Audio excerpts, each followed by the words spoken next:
হরে কৃষ্ণ ভক্তবৃন্দগণ, আজ 1 জুন রবিবার, জ্যৈষ্ঠ মাসের শুক্লপক্ষের ষষ্ঠী তিথি জামাই ষষ্ঠী বা অরণ্য ষষ্ঠী ব্রত। আজ কন্যা বা পুত্র সন্তানের মঙ্গল কামনায় মায়েরা এই ব্রত পালন করে থাকেন। তো বন্ধুরা, আজ অরণ্য ষষ্ঠী পূজা, যা বর্তমানে জামাই ষষ্ঠী হিসেবে নাম পেয়েছে। তো যে সকল মায়েরা মা অরণ্য ষষ্ঠীর পুজো করছেন ও ব্রত উপবাস পালন করছেন, তারা সকলেই আজ পুজোর শেষে অরণ্য ষষ্ঠীর ব্রত কথাটি শ্রবণ বা পাঠ করে তবেই কিন্তু আপনাদের উপবাসটি ভঙ্গ করতে হবে এবং তবেই গিয়ে আপনারা প্রসাদ ফলমূল গ্রহণ করতে পারবেন। ভক্তবৃন্দগণ, মনে রাখবেন, ষষ্ঠীর ব্রত কথা শ্রবণ না করে মুখে কিন্তু কিছুই তুলবেন না বা খাবেন না। পূর্ণ ভক্তি ভরে অরণ্য ষষ্ঠীর ব্রত কথা শ্রবণ করে তবেই গিয়ে আপনারা ব্রত উপবাসটি ভঙ্গ করবেন এবং আপনাদের পূজাও কিন্তু সঠিকভাবে সুসম্পন্ন হবে। তাহলে চলুন আজ জামাই ষষ্ঠীর দিন অরণ্য ষষ্ঠীর ব্রত কথাটি শ্রবণ করে নেওয়া যাক। এক ব্রাহ্মণের 3 ছেলে আর 3 বউ ছিল। এই 3 বউয়ের ভিতর ছোট বউয়ের খাবার জিনিসের উপর খুব লোভ ছিল। ঘরের খাবার জিনিস সে নিজে চুরি করে খেত আর সমস্ত দোষ চাপিয়ে দিত বাড়ির পোষা একটা কালো বেড়ালের ওপর। বেড়ালটা ছিল মা ষষ্ঠীর বাহন। সে রোজ গিয়ে মা ষষ্ঠীকে এই চুরি করে খাওয়ার সব কথা বলে দিত, কিন্তু ছোট বউ নিজের দোষ কখনোই স্বীকার করত না। এমনই করে জ্যৈষ্ঠ মাসের শুক্লপক্ষের ষষ্ঠী তিথিতে অরণ্য ষষ্ঠীর ব্রতের দিন এসে পড়ল। ব্রাহ্মণী ব্রত করবে, বাড়িতে হবে আনন্দ উৎসব। ব্রাহ্মণী পুজোর জন্য নিজের হাতে পায়েস, মিষ্টি, ক্ষীর ও নাড়ু তৈরি করলো এবং ছোট বউকে বলল, বৌমা, আমি স্নানটা সেরে আসি, তুমি ততক্ষণ এইখানে বসো, দেখো যেন বেড়ালটা কোনো জিনিসে মুখ না দেয়। ব্রাহ্মণী এ কথা বলে চলে গেল স্নান করতে। এদিকে এই সব ভালো ভালো খাবার দেখে ছোট বউ আর লোভ সামলাতে পারলো না। মিষ্টি, ক্ষীর, পায়েস, দই যা পারলো তাড়াতাড়ি করে খেয়ে নিল আর একটুখানি দই নিয়ে বেড়ালটার মুখে মাখিয়ে দিল। এদিকে ব্রাহ্মণী স্নান করে এসে দেখলো যে খাবারগুলো সব কে যেন খাবলে খেয়ে গেছে। ব্রাহ্মণী ছোট বউকে তখন জিজ্ঞেস করলো, ও বৌমা, পুজোর মিষ্টিগুলো কে এইরকম করে খাবলে খেয়ে গেল?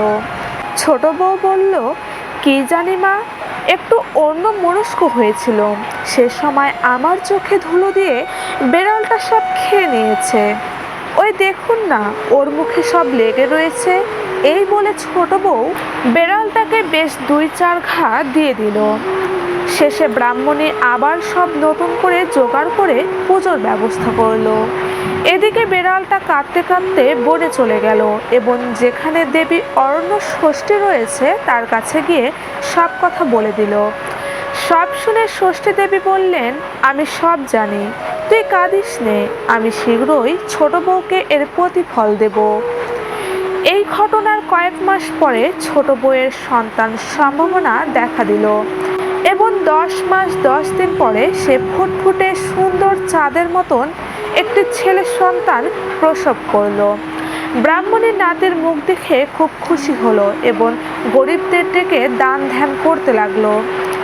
এদিকে ছোট বউ তার ছেলেকে কোলের কাছে নিয়ে রাত্রিতে নিশ্চিন্ত হয়ে শুয়ে পড়ল, কিন্তু হায়, সকালবেলা ঘুম ভাঙতেই দেখা গেল ছেলে তার কাছে নেই। শাশুড়ি ও বউয়ের খুব ভাবনা হলো। তারা কয়েকজন লোক দিয়ে চারদিকে খোঁজাখুঁজি করতে লাগলো, কিন্তু ছেলেকে কোথাও পাওয়া গেল না। এইরকম করে ছোট বউয়ের পর 7টি ছেলে আর একটি মেয়ে হলো, কিন্তু সব কয়টিই হারিয়ে গেল। রাত্রিতে ছোট বউ ছেলে নিয়ে শুতো আর সকাল হলে ছেলে পাওয়া যেত না।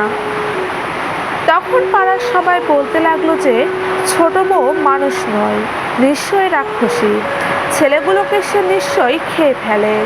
এই বউকে কিছুতেই বাড়িতে রাখা উচিত নয়, ওকে এক্ষুনি বাড়ি থেকে তাড়িয়ে দেওয়া উচিত। পাড়ার লোকের সব কথা ছোট বউয়ের কানে গেল, সে আর সাহস করতে পারল না। নিজেই বাড়ি ছেড়ে একদিন বনে চলে গেল।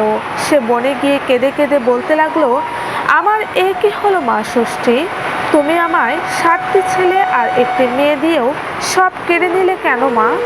আমাকেও তুমি নিয়ে যাও, আমি একদিনও আর বাঁচতে চাই না।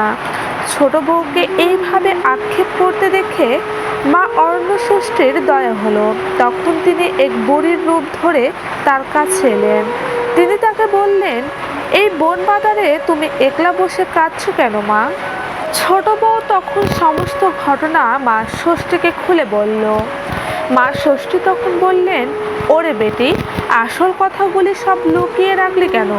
তুই যে লুকিয়ে লুকিয়ে মাছ, দুধ, পুজোর মিষ্টি সব নিজে খেয়ে ফেলে শাশুড়ির কাছে কালো বেড়ালটার নামে দোষ দিতিস, তাতে তোর লজ্জা হতো না? সেই কারণে আজ তোর এই দুর্দশা হয়েছে। তখন ছোট বউ বুড়ির পায়ের ওপর আছড়ে পড়ে কাঁদতে কাঁদতে বলতে লাগলো, তুমি কে মা? কেমন করে আমার সব কথা জানলে? আমায় দয়া করো, তা না হলে আমি তোমার পা ছাড়বো না। মা ষষ্ঠী ছোট বউয়ের কাতরতা দেখে বললেন, বাছা, আমি মা ষষ্ঠী, পৃথিবীর লোক যা করে আমি সবই জানতে পারি।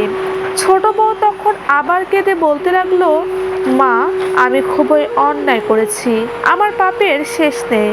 আজ যখন দয়া করে আমায় দেখা দিয়েছো, তখন তুমি আমায় রক্ষা করো মা। তুমি যা বলবে আমি তাই করব। মা ষষ্ঠী তখন বললেন, দেখো, পথের ধারে ওইখানে একটা মরা বিড়াল পচে পড়ে রয়েছে।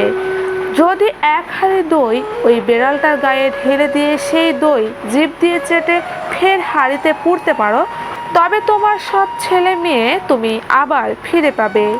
এ কথা শুনে ছোট বউ আর একটুও দেরি করলো না, এক হাঁড়ি দই এনে সেই পচা বিড়ালের গায়ে ঢেলে দিল এবং পরে জিভ দিয়ে চেটে সমস্ত দই আবার হাঁড়িতে তুলে এনে মা ষষ্ঠীকে দেখালো। মা ষষ্ঠীও ছোট বউয়ের ছেলে মেয়েদের নিয়ে আগে থেকেই দাঁড়িয়েছিলেন। তিনি ছেলে মেয়েদের ছোট বউকে দিয়ে বললেন, এই নাও তোমার ছেলে মেয়ে, এই অমৃত দই দিয়ে সকলের কপালে ফোঁটা দাও, আর এদের নিয়ে আনন্দের সুখে ঘর কন্যা করো। আর কখনো পুজোর জিনিস লুকিয়ে খেয়ে আমার বাহনের নামে দোষ দিও না। ছেলে মেয়েদের দূর হ, মরে যা কখনো বলো না। অন্য কাউকে যদি বলতে শোনো, তো তখন মা ষষ্ঠীর দাস ও ষাট ষাট বলবে।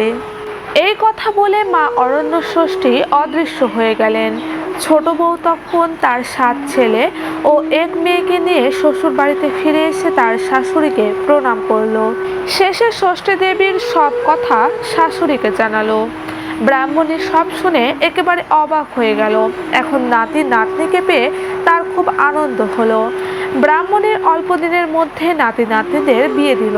পরের বছর জ্যৈষ্ঠ মাসের শুক্লপক্ষের ষষ্ঠী তিথিতে খুব জাঁকজমক করে ছোট বউ অরণ্যষষ্ঠীর ব্রত করলো এবং মেয়ে জামাইকে আনিয়ে জামাইয়ের কপালে দইয়ের ফোঁটা দিল। সেই থেকে মা অরণ্যষষ্ঠীর মাহাত্ম্যের কথা চারদিকে ছড়িয়ে পড়ল। এই ব্রতকে জামাই ষষ্ঠী বা ষষ্ঠী বাটা বলা হয়। বন্ধুরা, এই ব্রত ছেলে মেয়েদের মায়েরা পালন করলে তাদের ছেলে মেয়েদের প্রভূত কল্যাণ হয়ে থাকে। জামাই ষষ্ঠী বা অরণ্যষষ্ঠী ব্রতের দ্রব্য ও বিধান: সাধ্যমতো ফল 6টি পান, 6টি সুপারি, বাঁশপাতা, হলুদে ছোপন কাপড়ের টুকরো, নতুন 6 গাছা সুতো, তেল, হলুদ, জিরে, খই ও দই। প্রত্যেক বছর জ্যৈষ্ঠ মাসের শুক্লপক্ষের ষষ্ঠী তিথিতে এই ব্রত করতে হয়। পিটুলি দিয়ে কালো বেড়ালেকে একটা পিটুলির অঙ্কন বানানোর নিয়ম এই ব্রতে। ফলমূলে এবার বাটা সাজাতে হবে আসনে। তারপর 6টা পান ও 6টা সুপারি হলুদে ছোপানো কাপড়ের টুকরো বাঁশপাতায় জড়িয়ে 6 গাছা সুতো পাকিয়ে ও হলুদে মাখিয়ে তার সঙ্গে বেঁধে দিতে হবে। এই সুতোকে 60 সুতো বলা হয়। চিড়ে, খই, দই, তেল ও হলুদ দিয়ে মা ষষ্ঠীর পুজো করতে হবে। পুজোর শেষে ছেলে মেয়েদের কপালে হলুদ ছুঁয়ে এই 60 সুতো তাদের ডান হাতে বেঁধে দিতে হয় এবং পুজোর শেষে ব্রত কথা শুনে ব্রতীকে ফল খেয়ে থাকতে হবে।